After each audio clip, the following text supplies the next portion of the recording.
Good afternoon, my friend. If you're seeing this, you're in for a treat. Because today I'm going to be having a conversation with one of my mentors, one of my yoga basus, and we're going to be having a conversation about Smai Tawi comedic yoga.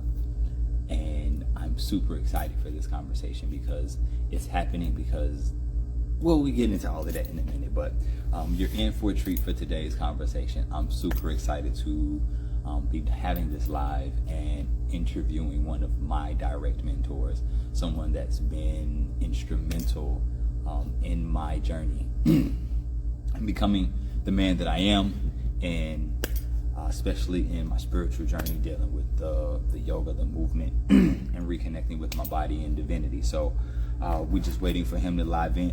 Jules, what's up, my sis? I just messaged him now to make sure we got Veg and the Berg in the building. Hey, yo, it's about to be a good conversation. So if you've been thinking about how you can implement more movement into your life, yoga is a critical part that could be helpful for that. And not only is yoga good for it's not only good for just movement. Yoga, when you integrate it into your life and you integrate the principles of it into your daily living, it becomes more than just a movement practice. It becomes a lifestyle, a guiding principle. It's a whole lot. So we'll dive into that in a second. Soon as Basu comes on, we'll get it going. So while we wait, why don't you all give me a little feedback? How y'all feeling today? If you're feeling fantastic, drop a 1 in the comments. If you need some upliftment, drop a 3. I love to check in and see how y'all doing. We haven't done that in a while. Last couple times I've been on here, I just jump in and start to teach.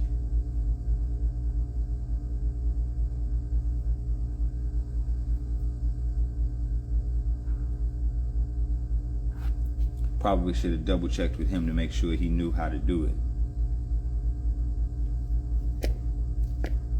Crazy enough. All right, so y'all ain't gonna tell me how y'all feeling today? Just a number 1, a number 3, just a little bit of feedback? Or y'all just gonna sit there and watch me? I mean, I know I look good and all, but geez, come on.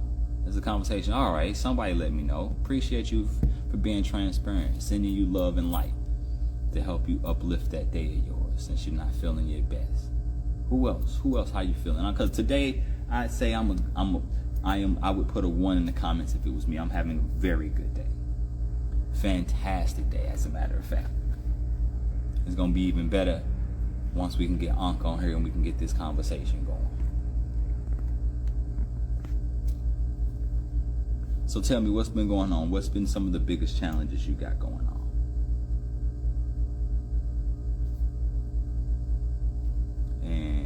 Okay, there we go. Ilya Neves is feeling fantastic. I love to hear it. Love to hear it. Thanks for not being shy. I appreciate the feedback and the action. Because these lives are not for me. These lives are for y'all. So this is an interaction between us. Not just me here talking at you. You know what I mean? You know what I mean?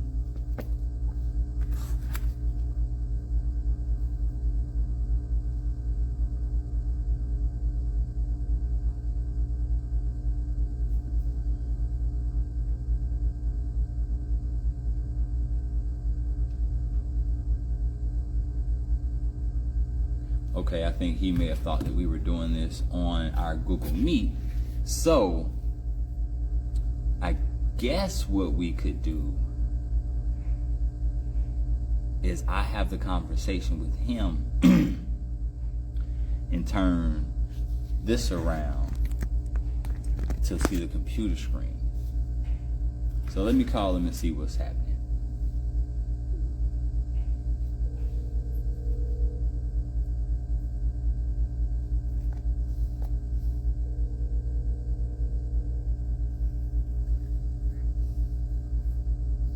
Peace, peace.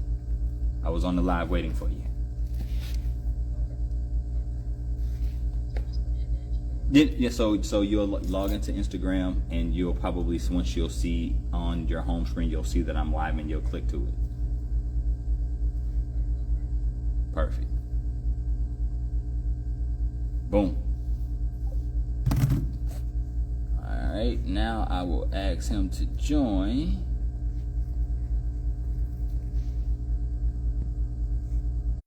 He sent the request.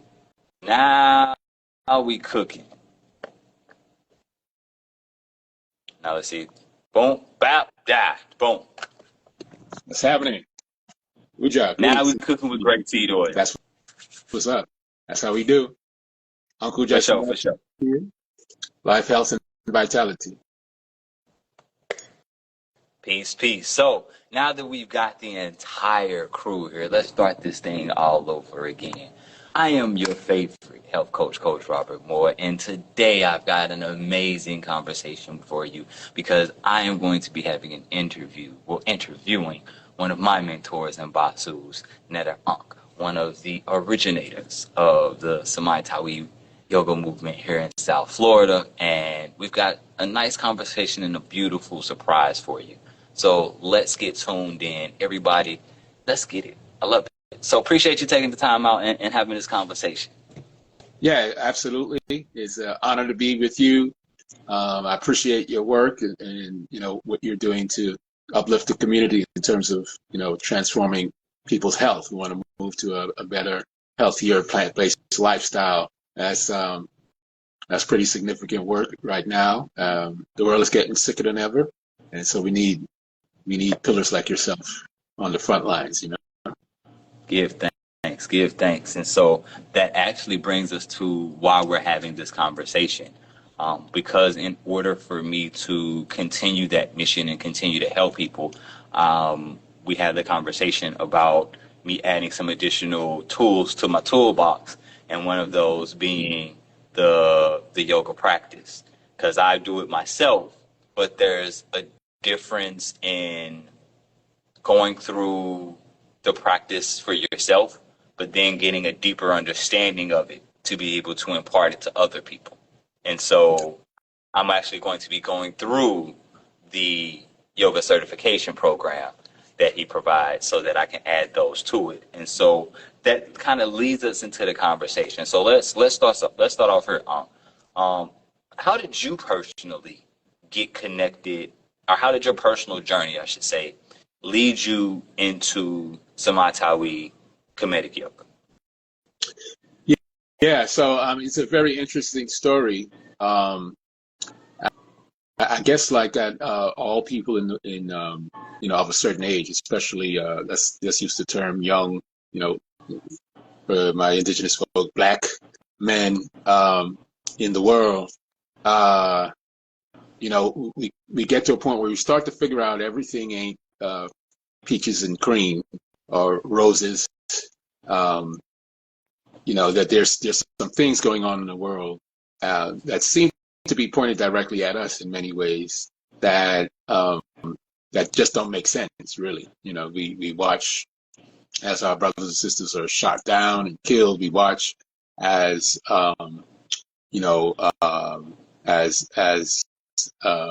so many are incarcerated and all that on some different things, and we watch as really just as a community we seem to struggle perpetually with certain things, and at the core of that, there seems to be a higher level of stress to being who we are in the world. Yeah, that comes with that. For me, it started out really not even as an inquiry into that aspect. It was more just kind of a soul searching that came out of being, like I said, kind of befuddled with everything that I had been taught. Like just things were not making sense. Things were not making sense politically. Things were not making sense religiously. Things were just not making sense.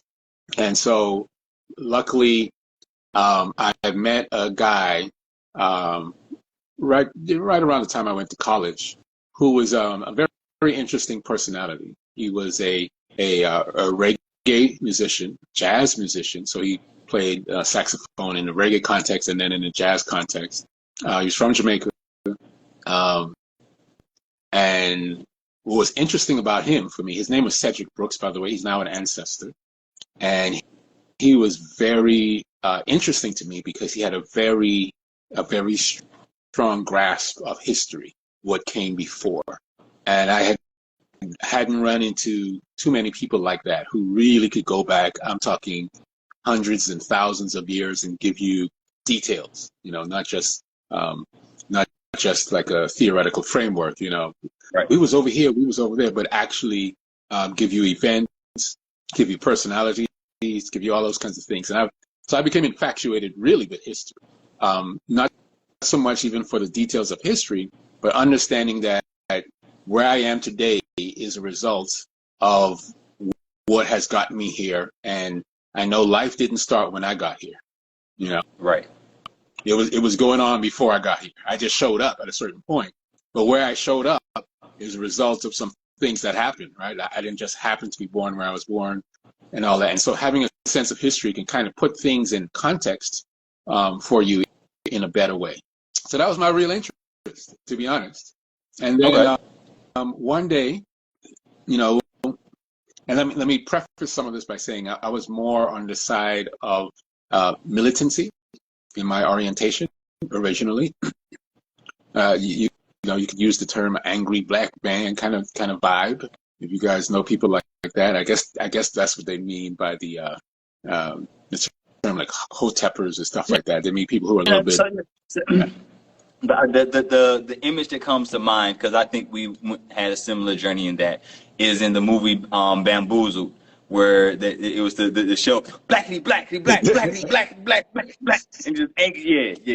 Yeah, indeed. One of my favorite movies, by the way. I think that's Spike's best movie, if you ask me. You know what I mean? What does he say in that movie? Niggas is a beautiful thing. So yeah, that's where I kind of got started. And what was interesting, what made him more interesting, like I said, I was more on the militant side and I was more pragmatic. I had kind of morphed or moved away from, religious identity. So I really was an atheist at that point because I had actually, read the Bible and read all these details. I read it, you know what I mean? And I think if you actually read it, you're going to run into problems. Now, if you haven't read it, I understand where you're at because I get it, you know what I mean? But when you actually read it like cover to cover, chapter to chapter, verse by verse, and so on, which takes about 3 years or something like that. So I dedicated, depending on how fast you're reading it. And I just was more confused at the end of the book than I was at the beginning. And I said, but this really doesn't make sense. Like it really doesn't make sense in its entirety. That was my determination at that point. So I moved away from that. I moved away from all of those things. And so I enjoyed the history. And then what was interesting about Cedric, who I'm talking about, is that he had a habit of doing what I would consider odd things. Now, if you're ever around musicians and artistic personalities, these are people who tend to be a little off the wall in general. Yeah. Eccentric. We just the word eccentric. Good word. Yeah. They tend to be a little different from the rest of us. They don't necessarily move in the same vibration. They do things differently. You know what I mean? And he was very much in that same vein because I would I'd knock on his door, come to his house, and he'd be just doing like chants, like home, crum, green, grum, grum, grum, grum, And I'm 19, 20. I'm like, this guy's a nut job. Like, this is like, why are you just making sounds? Like, what's the point of that? Like, that is what is that supposed to do, right? How does that make sense to be sitting there for like 15, 20 minutes, 30 minutes doing that, right? So I thought he was a bit, loopy on the one side, but he was very good at history, and I loved the history, so I was there for the history. And then at some point, he introduced me to a book called Metu Neter, right? Metu Neter. And it was a book written by a brother by the name of Raul Nefer Amen, put together by him and of course some of the people in the SAR Set Society. And in it, there's a whole kind of mystical philosophy that's espoused that comes out of ancient Egypt or Kemet. Yeah. I will say this. When I first saw the book, I'm like, oh boy, here we go. Get, black folk and their spookism. You know what I mean? Always, ancient Egyptian spiritual. So for your listeners, just so you know, I am a natural skeptic to even what I'm involved in. So I had to prove to myself more than anything else, more than anybody else. So I really don't have problem with anybody challenging me at this point because I was there. I was that person. You challenged yourself. Yeah, I was like, come on, man, really, really. So, but that opened me up to kind of Kemetic philosophy, and he had some meditation stuff in there as well. He had a whole system called the Tree of Life meditation system. So that's that's a very significant part of that's where I got started, right? And then from there, he also introduced me to a book by a brother by the name of Muata Ashby, and this book was called it was called The Way of the Sage. Okay, so that was one of his earlier books then. That's one of his earliest books. As a matter of fact, a few years ago, I did a presentation, and they were there, and I told them about that book and its importance to me. And they looked at me and they said, "You may be the only person on the planet with a copy of that book now." Yeah, because it was. Yeah, because I think I've only heard you talk about it. I haven't seen it myself because my introduction to Muata Ashby was the Tree of Life. Okay. That one and the one that came out before that one, I think it was the Postures. Yeah, or Egyptian yoga. Yeah, the Egyptian yoga. Yeah. So I'll let you finish telling your story, then I'll come in with mine and how I came about. Okay. So basically, he introduced me to Seba's work, and or Dr. Ashby's work, and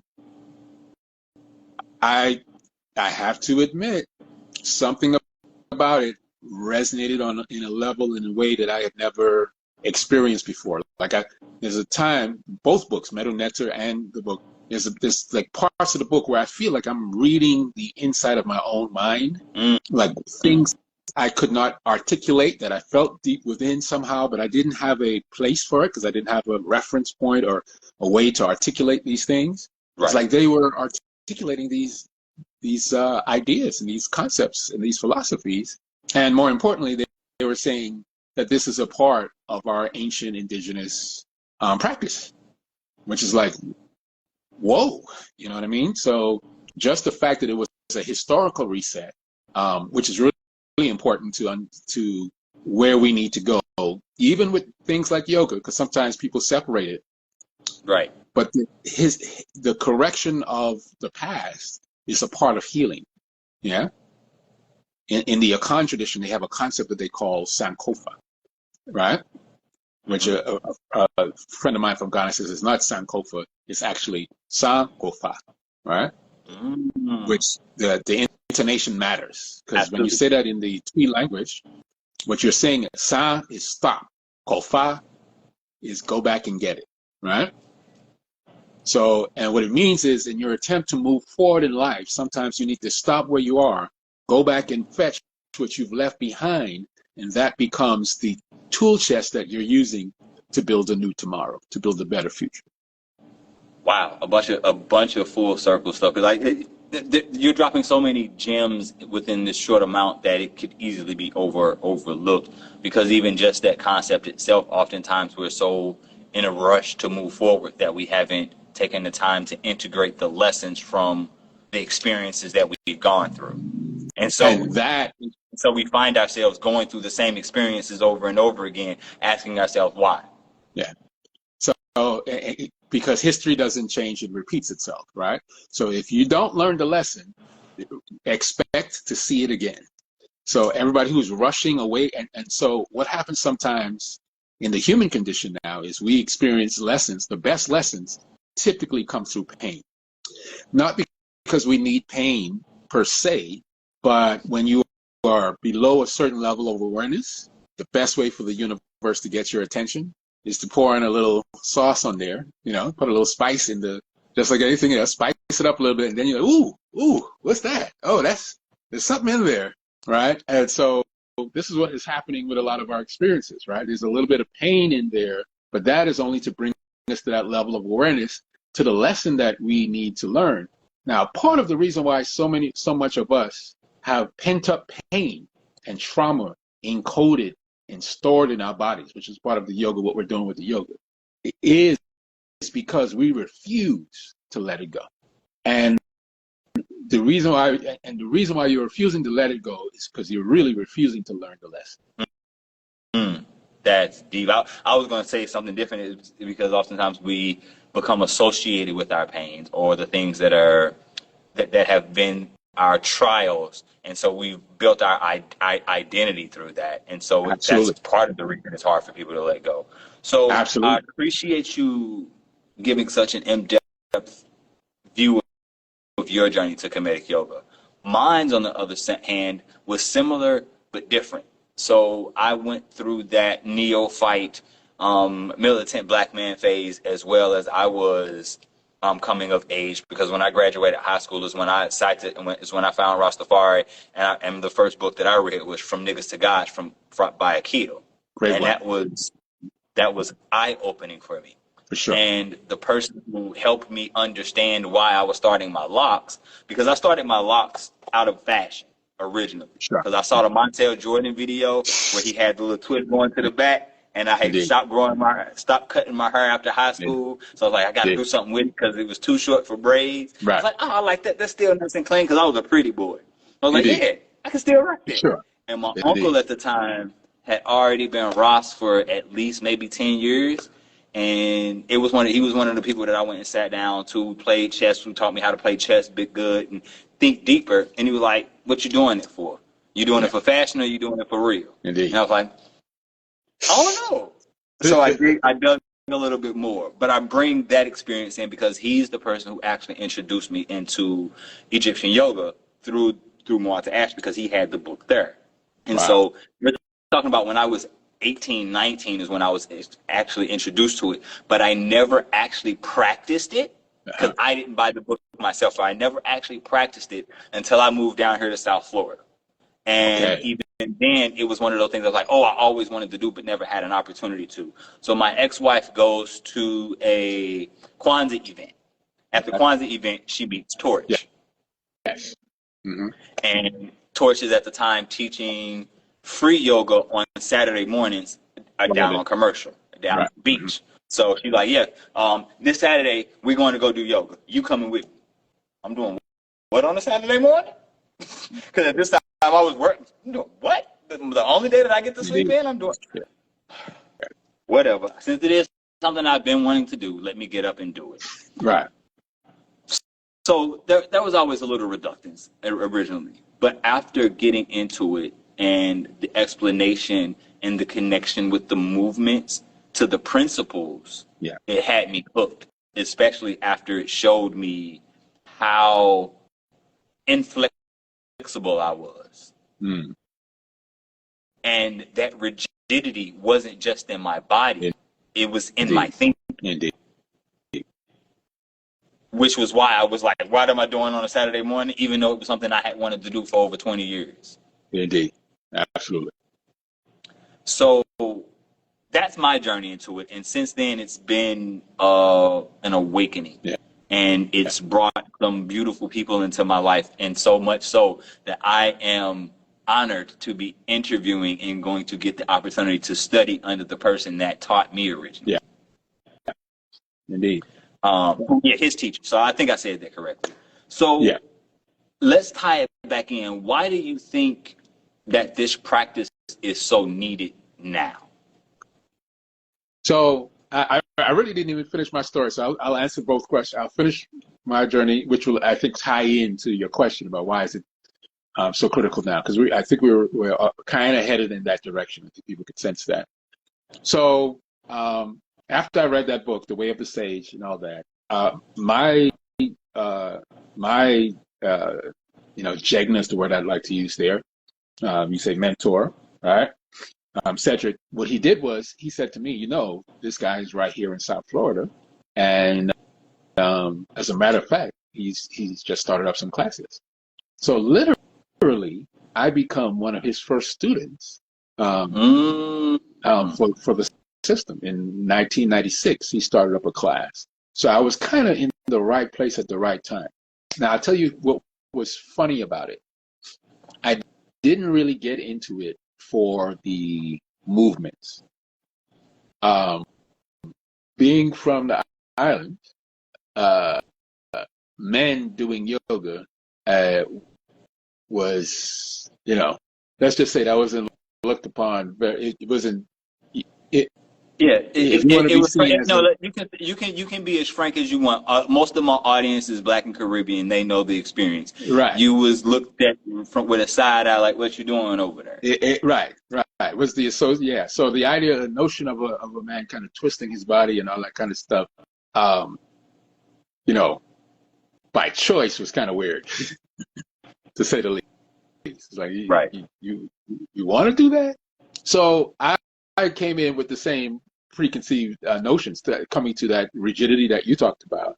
I came in with the same kind of idea. Like, I was very interested in the philosophy. Not so interested in moving any kind of way or whatever, because I thought that was kind of, that's kind of different. Unfortunately or fortunately, the way my teacher taught, Dr. Ashby taught, you had to do the movements to open yourself up to embrace the philosophy. So he saw that as the foundation, because what the movements did was the movements essentially moved you into a state of peace that allowed for that agitation and rigidity in the mind to be still. And so you would be more open to the messaging as a result of you just being in a calm state. Whereas if you just walk off off the street, you probably have some stuff. You're dealing with all that stuff, all that is going on and all that kind of stuff. And you're ready. We don't know how much in this world we're ready for battle all the time. Of course, there are places in America where you could say that it's even more obvious. Like if you're from New York, you ever been to New York? Like everybody's always on, like they're always up. New York, the bigger the city or the closer to the inner city you grew up, right. It's definitely a heightened sense of readiness. And so that energy, as much as we find it to be a necessity, or we think of it as a necessity, because that's just how we, that's how we do in America, right? Like if you're going to survive, somebody's trying to scam you, somebody's out to get you, somebody's always trying to get a fast one over you, that's the mindset we actually approach the world with. And it becomes so normalized, by the way. And it is a survival mentality. It becomes so normalized that when you get into a place where that's not the case, your mind literally doesn't know what to do. Yeah. Because you go to the country, all of a sudden it's like, I can't live here. It's too boring. That's what people will say. It's too boring. Too whatever.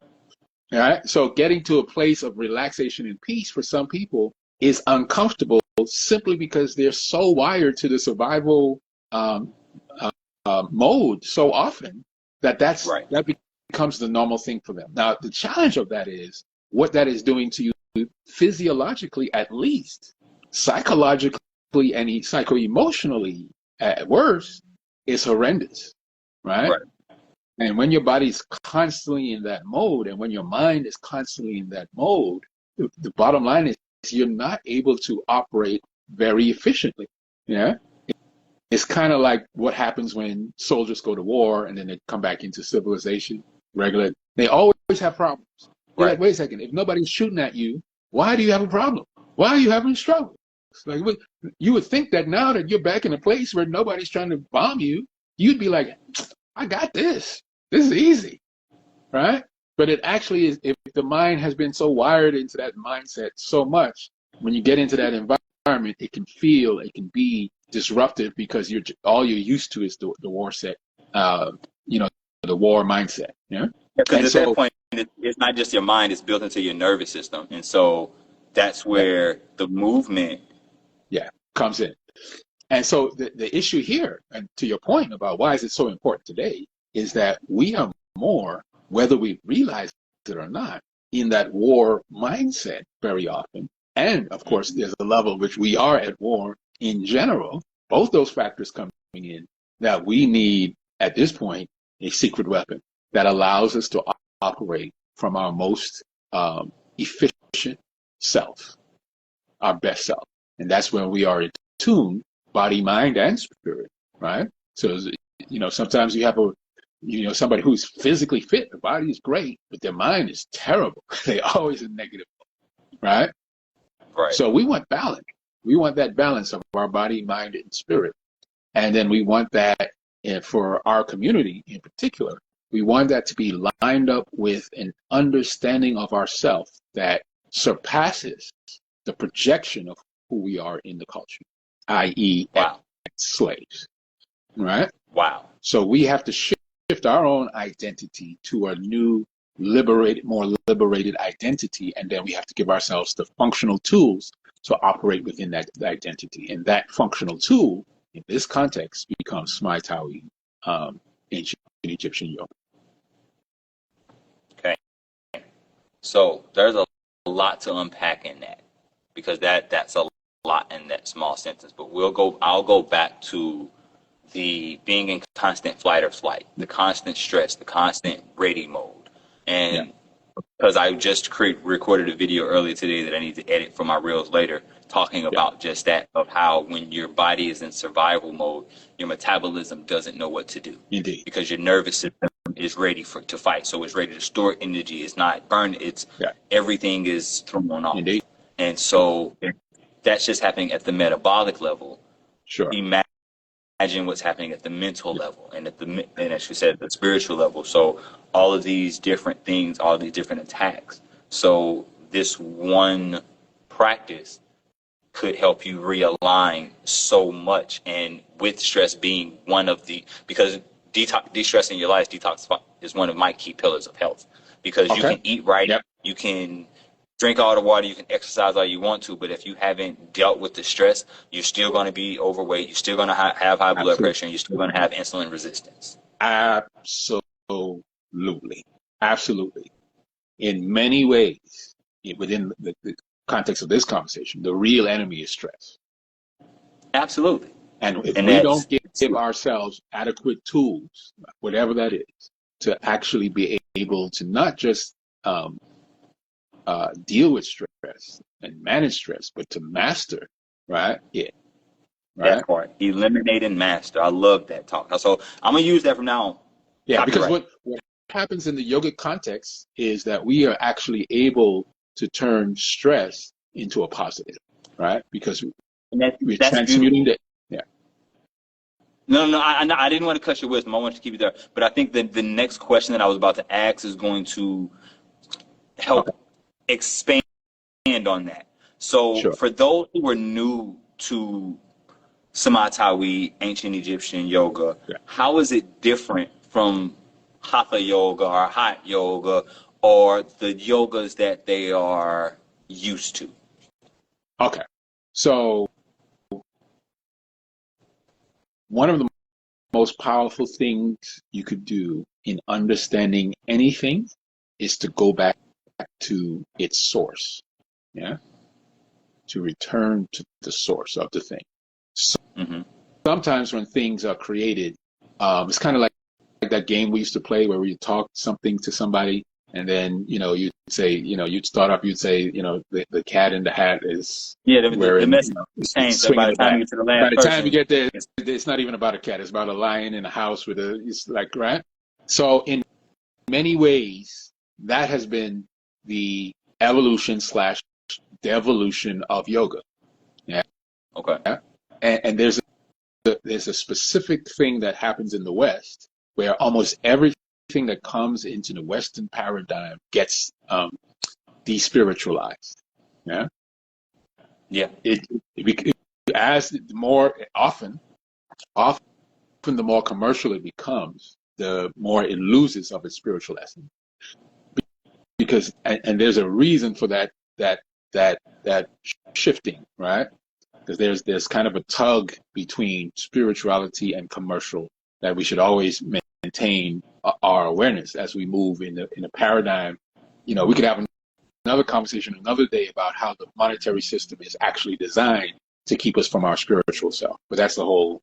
Maybe not everybody's ready for that yet, right? Yeah, but recognize that you could probably recognize in a lot of cases, the more people chase money, the less cognizant they are of their own humanity. They're willing to. This is just business, right? Yeah. Your feelings don't matter. It's business, And now we standing on business, right? That's which is a good thing. But then the question is, what does that mean in an appropriate context? So, yeah, I forgot the point I was making. What were we talking about? No, so you were making the point of how Western society has despiritualized Got it. That's all I the need to know. practice itself. So when you ask the question, how is Smai Tawi Egyptian yoga different? The first thing I could say is what we're looking at is the original documented forms of yoga. And here's what I mean by that, so we're clear. The word yoga itself is Sanskrit. So we're using that word purely because it's recognizable in this culture. So within the ancient Kemetic, they wouldn't have used the word yoga.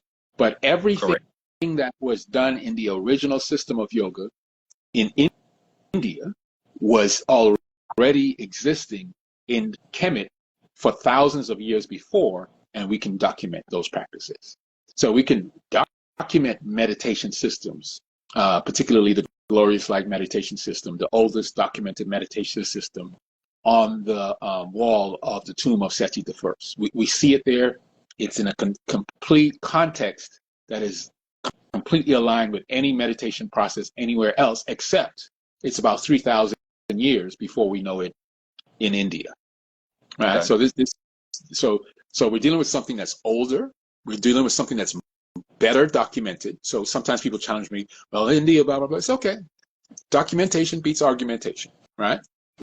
What can you document? So the other thing that we can show is that the very physical postures that in many cases became known as Hatha yoga, because Hatha just refers to the physical postural system of yoga. That's the original idea behind the Hatha. Okay. The majority of those postures can actually be found on the walls of ancient Kemet in very specific context that indicate that they're not just arbitrarily doing a posture, right? In the specific context of Kemet and the brilliance of the system that we practice is we see that those postures are actually performed by the gods or the Neteru. This is very different than a posture that a regular Kemetic person is performing. It has to have a sacred meaning if a divine essence principle is that. So, and it's associated with that principle. So when you do that movement, there's an association. So that movement, not only does it do what it does physically, it actually lines you up with for lack of a better term here, the powers of that said principle. So that's not better. That's perfect words, because I was going to make the distinction that oftentimes, because all of the world is looked at from a Western standpoint, the divinities that were of ancient Egypt and Kemet, I'll use the word deity as what they would use. Sure. They weren't gods in the sense of, oh, this is who we're praising. These were actual physical representations of principles that were meant to be lived out through life. So, and let's put it into a context that may help for those who may not understand this. So let's say if somebody has a Christian reference, if you're Christian, you would recognize that even Jehovah, which is the name of the actual God, is not the name of God, right? God is just a word that we use to describe that. So if you're going biblical, then that would be Jehovah, right? And we know that there are different names, principles of that God, right? So you have Jehovah Jireh, Jehovah. So these, and within that, so if you are actually a student of what you're saying, you would see the same thing. In other words, let's use a metaphor. Your body is you, right? You say you are your body. Now, within your body, you have a kidney, right? Your kidney has a very specific function in the body, in relation to the body. It's still a part of the body. But if you want to do certain things in the body, you got to go to the kidneys. Right. Right? If you want to deal with the pumping of blood and all that, you got to go to the heart. Right? If you want to do certain things, you got to go to the brain. You got to, right? You have to go through, okay. So what the Netaru represent in relation to the Most High, if you want to use that term, to the all-encompassing divinity, God, if you want to use that term, is the principle or the body parts of that same energy. And you understand that if I'm dealing with certain things, I'm going to deal with the part that's related to that thing. Yeah? Right. So if I want to deal with abundance and prosperity in the universe, there's an aspect of the divine that really lines up with that to a certain degree. So I'll give you an example of how this pans out as a principle, and then also how it's just reality. Because what I tell people is you never have to ask about Kemetic gods. So let's take the deity. I didn't expect to go this far, but in any event, since we're here, since we got here somehow, I'm going to hold your listeners responsible because they're bringing out the deep stuff. If you say a divinity like Shu, right? Shu is the divinity of air and space, right?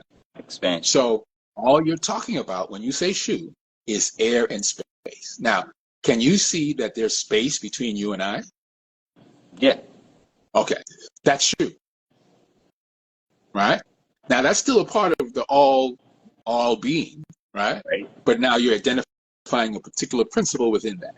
If you say physicality, right? Something solid like a rock or the ground or whatever, that would be Geb, right?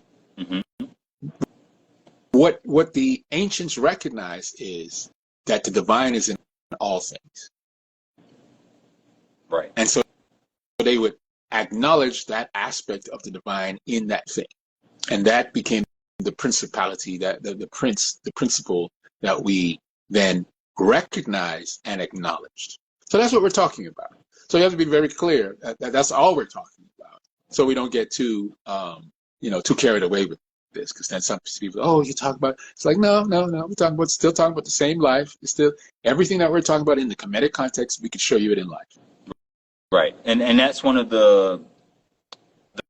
I'm looking for a better word than things. That's one of the things that really made Kemetic yoga stick with me, is because it was principled and I could see how I could tie it into the aspects of life. Absolutely. And that breakdown of reading those books helped.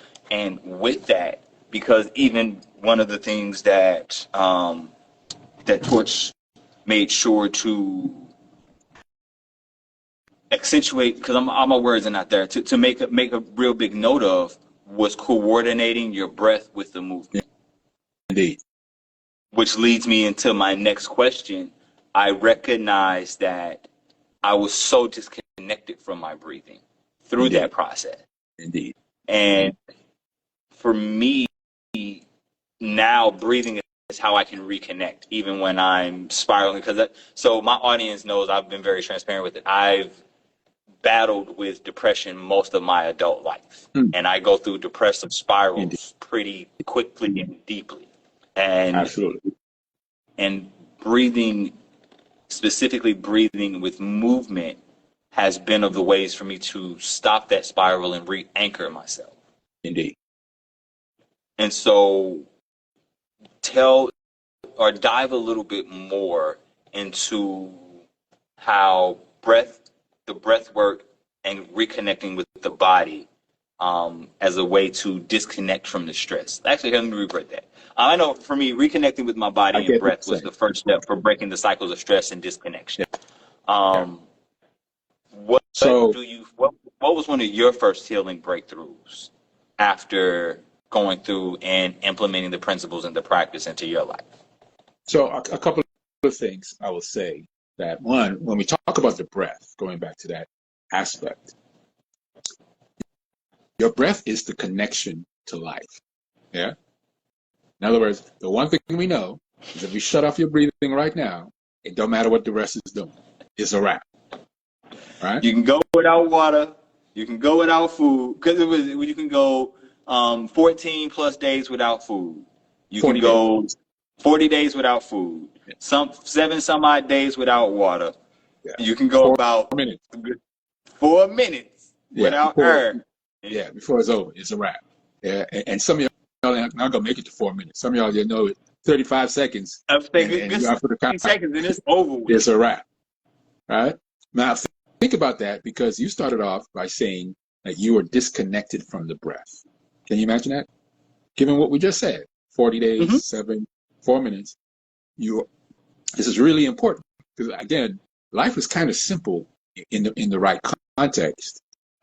We know we need the breath to be alive. Like, and if you say 40 days without food, 7 days without water, 4 minutes without air, which one would you say is the priority?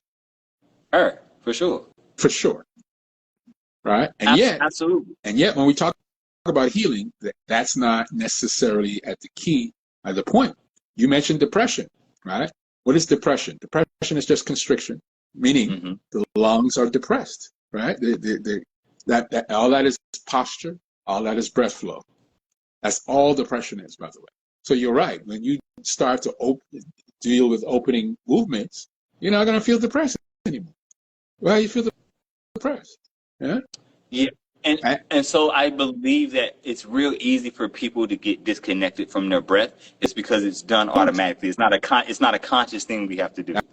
Like when we get hungry, it's a conscious thing. We have to consciously eat food. Except for those who unconsciously eat, that's a whole nother story, whole different life. Yeah. But in America, people most other things, there's a trigger. There's no trigger to. Yeah, indeed.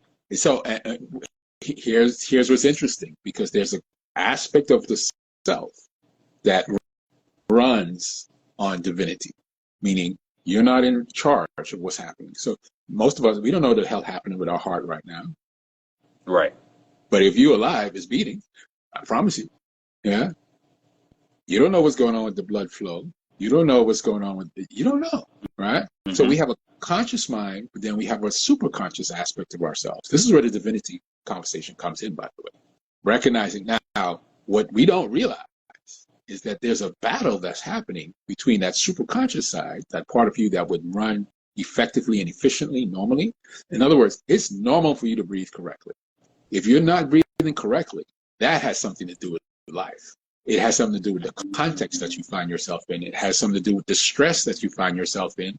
Just like if you put a gun to somebody's head, their breathing is going to change right away, right? It just makes sense. What are you going to do, right? So metaphorically, we just talked about how we live always in survival mode. Most of us, that's what we're doing all day. That's how we're living, because we know when you say, I got to pay them bills. You ever hear somebody talk like that? What that means? That means somebody's got pressure on me that I'm going to suffer. But that's the mode that most of us are living in, and we don't realize. Myself included, because you know my current situation. So I can. Man, we can preach. We preach it to the choir here. We part of the choir. Preaching to the choir. Yeah, we can sing that song, right? This is life, and it gets, it's real in the field, as they say, right? So it's a very important thing to recognize how important the breath is to our overall well-being. And what happens is a shift that happens when you breathe correctly. So when you breathe incorrectly, that allows the stress and all that kind of stuff to do whatever it needs to do. It shuts down the breath. When you're breathing long and slow and deep and full breath, right, just the opposite occurs. Actually, what starts to happen is you begin to activate the body's self-healing power. You go into what's called the relaxation response. This is just the opposite of the stress response that we're used to, right? And when we activate that response in the body, and this, by the way, psychologists have studied this for years. They call it the flow state, right? That's one of the terms they use to describe it, right? So this is peak performance state. So, and by the way, this is peak performance that we can access at any moment in time just by taking a few breaths.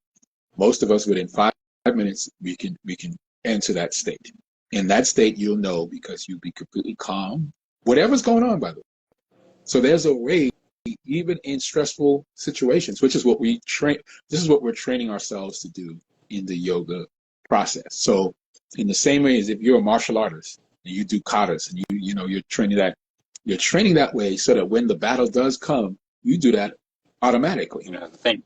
You don't have to think about it. So when we are dealing with the yoga on the mat, because we said there's two forms of yoga. There's yoga on the mat, which my teacher called formal yoga, and then there's yoga off the mat, which he calls informal yoga. Right? So in other words, we're still attempting to move with the breath in flow, right? As we move, as we go through our day-to-day life, etc. Right? I kind of disagree. There's one thing I said I disagree with him on, which I say that yoga on the mat is informal yoga. Yoga in life, meaning the way we move in life, that has to be the formal yoga because that's the one that counts.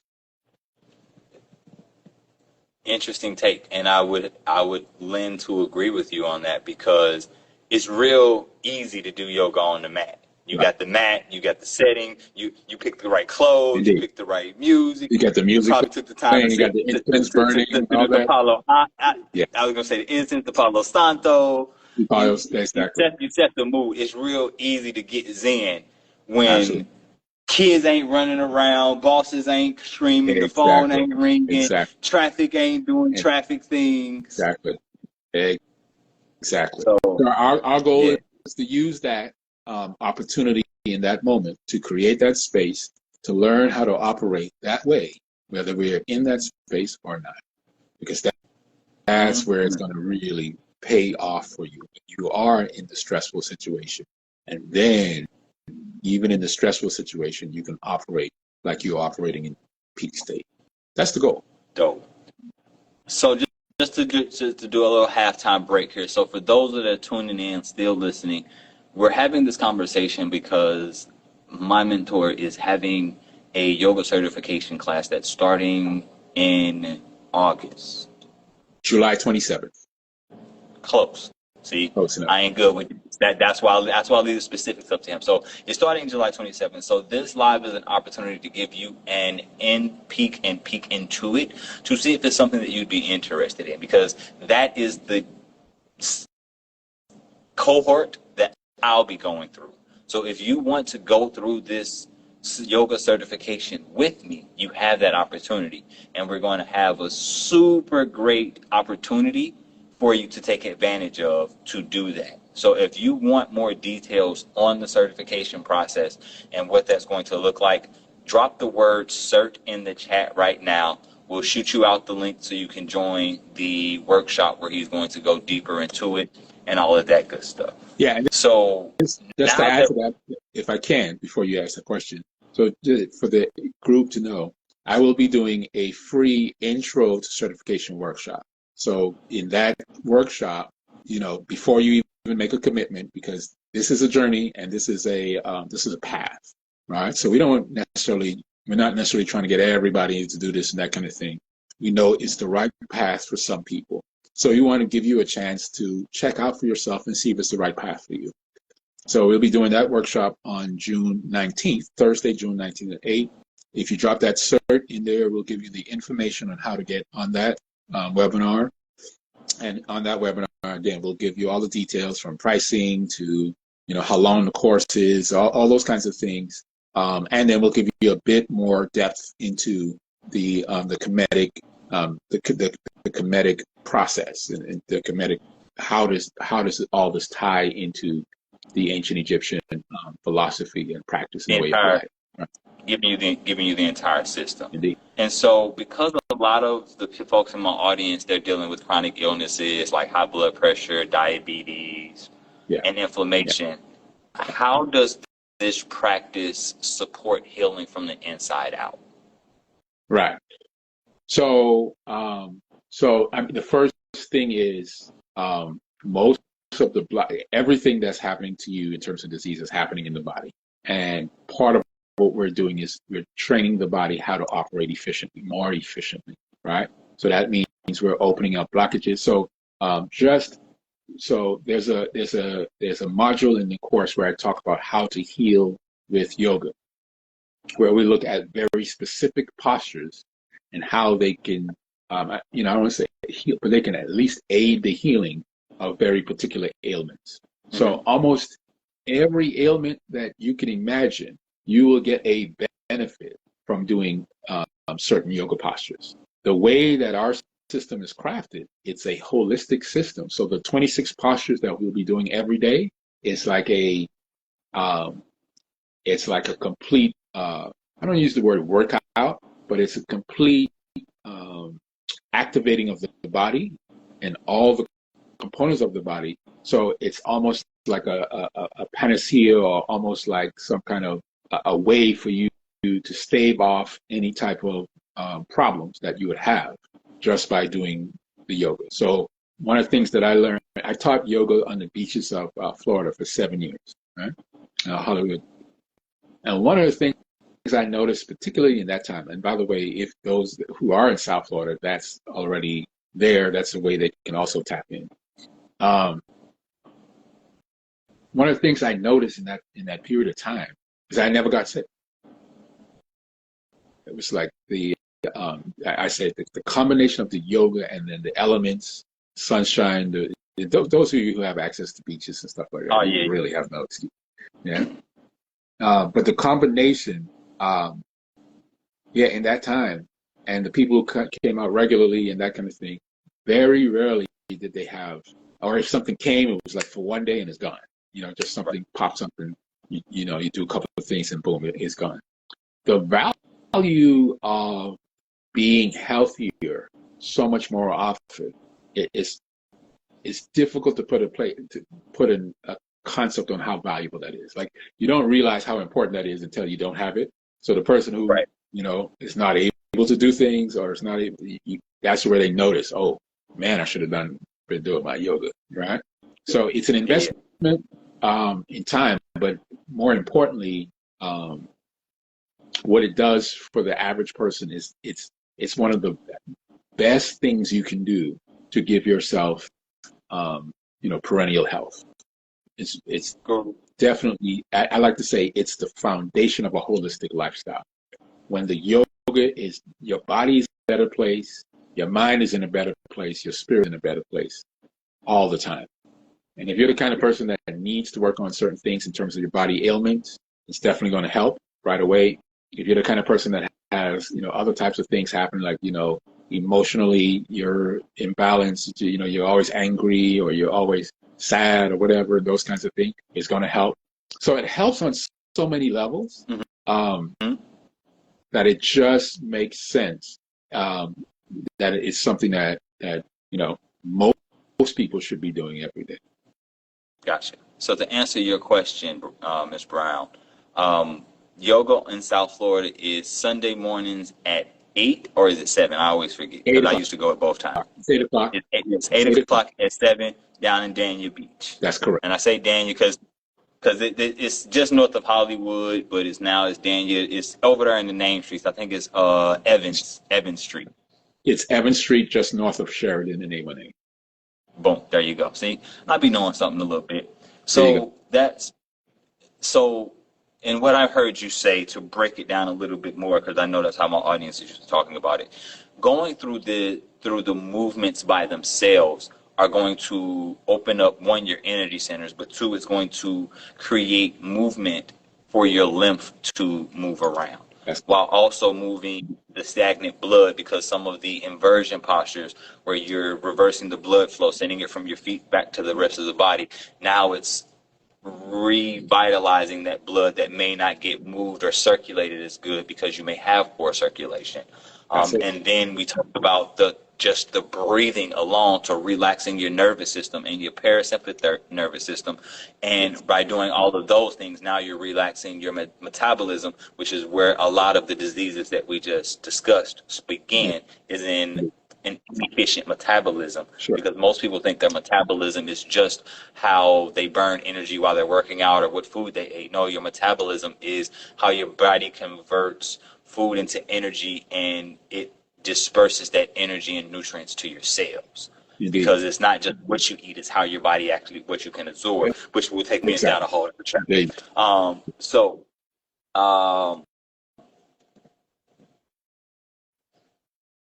What is a good, oh, here's a good one. Share a moment when a student had a breakthrough physically, emotionally, or spiritually through the practice. So I know we've shared our stories. Let's give them an example of someone else. And then I think we'll So do one more, what? and then we'll wrap. Okay. So there's a student who was very interesting for me, and I say student, but he's really a peer, at this point for sure. And I like to share his story because it's so profound. We knew each other, so before he came into my certification, he was in the first certification class. So I had known him for years, just as a friend, just as somebody, in the community and that kind of thing. And I always thought he was like a brilliant person, you know what I mean? He definitely brilliant and all that kind of stuff. And so we would run into each other, not in yoga contexts, right? So, and we knew each other, we'd always build each other, connect. And so I was shocked when I saw him, come to the yoga on the beach because he was like, how come you never told me that you do yoga? I'm like, just do what I do. I'm not really, I'm not trying to like, even somebody I know and all that. And I'm not, I don't necessarily, this is not a business where I'm attempting to coerce people. You know what I mean? Right. You're not here trying to convert people. Yeah, no. You find your bliss. Like I found my bliss. You find your bliss. Like this is not that type of party. Anyway, so he found out about it through some other means. He came in and he was having back problems. He was having issues with his back to the point where it was getting real difficult for him to do certain types of movement. And he came in, and on that day, if I remember correctly, he went into the neutral posture, where we, kind of form a triangle with the body, and then we lower into what some people will call like a cobra type pose. And what he did, what he said was, what he did, for some reason, he just heard like a click, like something set into place, like something that was out of place is now in place. And he said it was like a complete liberation. You know what I mean? Like it was just like, wow, now that pain, whatever, that went away. And so that's once that happened, he started coming regularly. That's led him to being a part of the first certification. The reason why I like to mention him in particular is because unexpectedly, not only did he come to the certification, he has since gone on dug so deep that he's actually developed his own system of movement as well. And so he's expanded on what he was trained on. And I love to see this as the teacher. You want to see your students like expand in the world. Now I think I know which student that is without you saying his name. Okay. I think at least I think I do. I'll ask you offline if I'm right though. You can say it if you want. It's fine. I think it's Dowd. That's correct. That's correct. Yep. And if you've ever taken any of his classes. No. So I met Dowd through Torch, and I was like, yeah, that's going to be my pop too. So, and see, all of those, Torch, him, were the first certificate. So the first class that I ever taught, all the people in that class, to my knowledge, maybe except one, still teach to this day. And that's 14 years, 15 years, something. As a matter of fact, no, it's 20, 25, 17 years. Yeah, I'm gonna say it because yoga on the beach has been 20, 25 years now, right? That's correct, 20, 25, and I taught it for 7 years before I turned it over to those guys. So point is that one, definitely it's transformative. Definitely, we've had people with various types of miraculous healings that happen. But for me, I love those that embrace the certification, embrace the full, power of aligning themselves with Kemetic construct and philosophy, and then take that and build on it, and help lead another generation to this wisdom, to this knowledge. That's very powerful. That's like that's the flowering of the whole thing. Yeah. Love it. So I mean that is phenomenal. So for me, it was. I still deal with it a little bit, but that's also because I'm not practicing every day. Is my thoracic when I was before I started, it was the thoracic part of my spine. Let me be more specific for those who don't know. It's always tight, always been tight. It's where I tend to carry my stress. And within the first couple of weeks of practicing, I was able to move and have that limberness and like you know how most people try to do the swan or to move their back in that rolling motion. I could not. It just looked like straight robot man. And then I actually found myself being able to flow again. I was like, oh, this feels this feels nice. And so But it's that's a also very going to lower inflammation. So for those with arthritis, things like that, most of the time it's the lack of movement and the lack of getting that synovial fluid and all that stuff moving through there again. that's true, by the way. Almost all the major diseases we have, so from cancer, diabetes, hypertension, lack of movement is a big contributor, right? Which is why they're also connected to things like obesity and all those kinds of things when you look at it. So fundamentally, we have learned to live unhealthily, and if we bring ourselves back to just living in a health conscious mode through our practices, that naturally will carry over into things like diet and all that. People are doing yoga, they always adjust their diet. They become health specialists just naturally. It's just a natural part. So it's the foundation of holistic living. Yeah.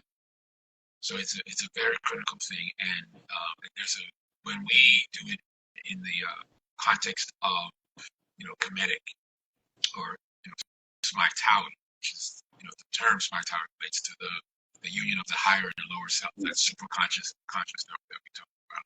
There's such a powerful level of healing that occurs on so much levels in terms of I would say even like from ancestral right to our physical beings, right? Like this brother in Florida talks about like all his ancestors, right? We come like our DNA is made up of our ancestors.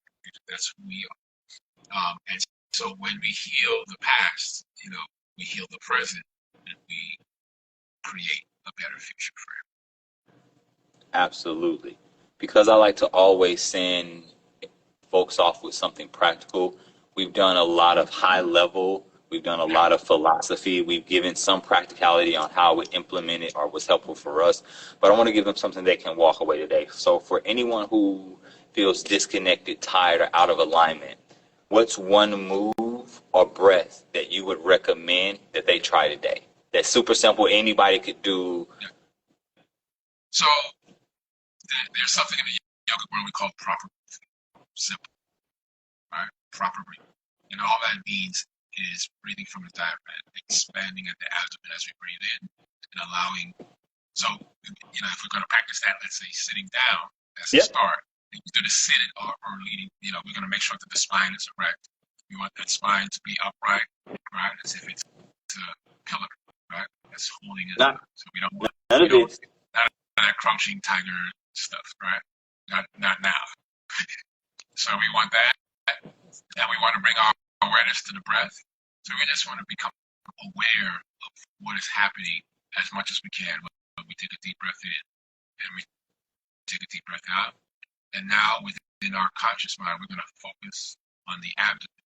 And as we place the tongue at the roof of the mouth, we take a deep breath in, expand the abdomen, exaggerate it if you need to.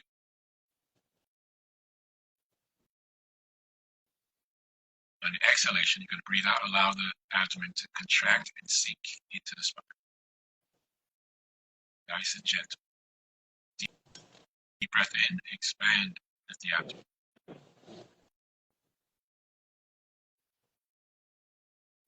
As we breathe out gently, allow it to contract and sink into the spine as much as possible. Empty out all stale air out of the body. Again, deep breath in.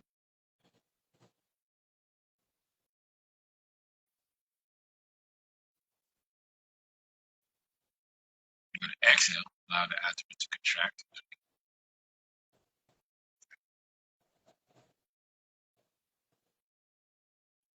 One more time. We're going to Take a deep breath in. Allow the abdomen to expand. That's that.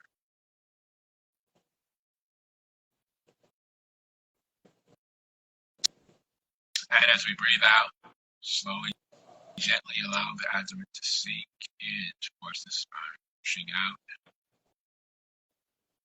Be still here. And relax. Breathe normal. Thank you. Now, I feel fantastic, and I even gave him a little bit of what the belly's going to look like. Now, one of the questions that I've always had when doing that, and I probably should have actually vocalized it before now, is when you're contracting your belly, are you intentionally pulling your stomach all the way back as if you're doing a vacuum to where you're collapsing it in? That's correct. That's correct. Okay. You want to get that feeling of emptying out all of the air from the lungs. So you want to feel as if you're doing everything you can to expel from the lungs. So that sinking motion. Completely collapsing all the way in. Correct. Okay. So that's one of the things I've always thought about, because I think that when doing because I know with Breath of Fire, the intention is to not be as explosive with the belly. That's a little bit exaggerated in this context. That's correct. Right. Yeah. So, but that's because I go from one breath to the other. Question, because this is me just being in pure student mode. Is it the same contraction of the belly when you're doing the 4-4-4 box breathing? I'm not sure, because I don't necessarily do the 4-4 box breathing too much. Gotcha. Okay. I would guess, but I wouldn't tell you. No worries. And I think that's where sometimes I get off, is because I've learned so many different elements, and I practice all of them, and I've never really been taught all of them. It's most reading from the book and then applying it. Implementing. Right. Mm-hmm. So there's those disconnects and things get lost, because and then bringing up towards, again, doing a lot of Tai Chi and the Qi Gong, that's a similar breathing but different movement with the belly. That's correct. Yeah. And so I get boom. All right. So perfect. And I would say this is somebody who does it all. If I don't know something, I'm just going to tell you, I'm not versed enough on that to address that. I can tell you what we do. But that said, I can give you a general kind of a perception of these things, which is that I found that sometimes in the Western world, my opinion, we're so technical, we're trying so hard technically that we don't allow the thing to kind of be, and it'll kind of guide us in the process. If we just, like, it's just like you're saying, when you're in a certain, after you've trained for so long, you're not thinking about, if you're doing the breath, you're constantly thinking,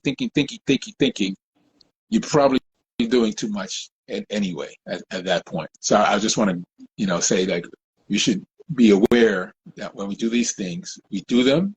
And one of my best teachers is like that. He's like, let yourself do it. Don't. Yeah, I might do. Am I just right? What about this? So my back is it? It's like, but you're bringing that same energy of the stressed out, and that person is never going to get it, not because they couldn't get it, but because they're literally operating from the mode that's opposite of what it is that we're attempting to get to, which is relax, right, and be. Just let it flow. That's the general concept to run with. Thank you for the indirect reminder, because I know. Indeed. That's what we're here for. Because I know you weren't trying to, but I felt like you were coming from my throat at that moment. But I know it was not intentional. But that's the stories that we tell ourselves, and that's one of the beauties that I love about the teachers and mentors that I have in my life. They will definitely tell you what you need to hear at the moment you need to hear it. So I appreciate the time. No, go ahead. Indeed. You sound like you're about to add some more. I'm never gonna cut your wisdom. No, okay. I'll leave it for there for now. I mean, we got a couple more of these, and just a reminder to those, if you are interested in getting certified, and we're going to talk at one of these conversations, we're going to have a deep, in-depth just about what it means to be certified, right? And what benefit that brings to your life as a teacher. Because I think for many people, who are looking to either add to their repertoire. This type of a certification is really important, or if they want a foundation, if they just want this as a standalone thing. Or if you're somebody who just wants to learn to do it for yourself, as I was saying to you, some of my best students who've gone on to become teachers were people who were not intending to become teachers. I didn't want to be a teacher when I did this. When I got certified, that's the last thing I wanted to do. And interestingly enough, he has taught the teacher that taught me, who was making me learn to teach. And yeah, like you've impacted plenty and many of generations of folks moving through their personal healing journey and using this practice and modality as a tool in their box. So I want to give reverence and thanks to you for blazing the trail for yourself and then being a guiding light for others to do the same. So this certification is for you if you are someone who's looking to self-master, become a master of self, because this is a part of it, or you're looking to help others master their selves because you're going to get certified and teach others to practice. So it's for you no matter what part of the spectrum you're on. If you're interested in learning more, comment the word CERT below. I'll send you an automated message with a link to join the free workshop that Netter is going to be putting on in a couple weeks. We got 3 more of these lives leading up to that, where we're going to dive deeper into the practice, into how it's going to actually how you can implement it into your life and the impacts that it's going to have, giving you the opportunities to ask a couple of questions to help you see whether this is the right thing for you. Because like you said, this is not for everyone. It is definitely an intensive training program. However, the growth that you're going to see from it is worth the monetary and the time investment. Indeed. Even if it's just because you're on your own healing journey. Because again, I'm going through, I've been practicing comedic yoga for almost 10, let me just make sure it's Smai Tawi, because I simplify it and say comedic because it's a synonymous term, but we know that that's a specific leg of the Egyptian yoga. I've been practicing it for 10 years, and I'm just now deciding to go through the certification as a way to deeper my understanding so that I can integrate it with the work that I'm already doing with my clients to help them heal. Because as you saw from the conversation, it's going to be very huge on helping you with the stress and the breath work, which is going to be key in reclaiming your health and taking your body out of survival mode and putting it back into a mode where it can thrive. So it looks like we've lost Ankh, so we're just going to go ahead and close it out here. Peace. I appreciate you.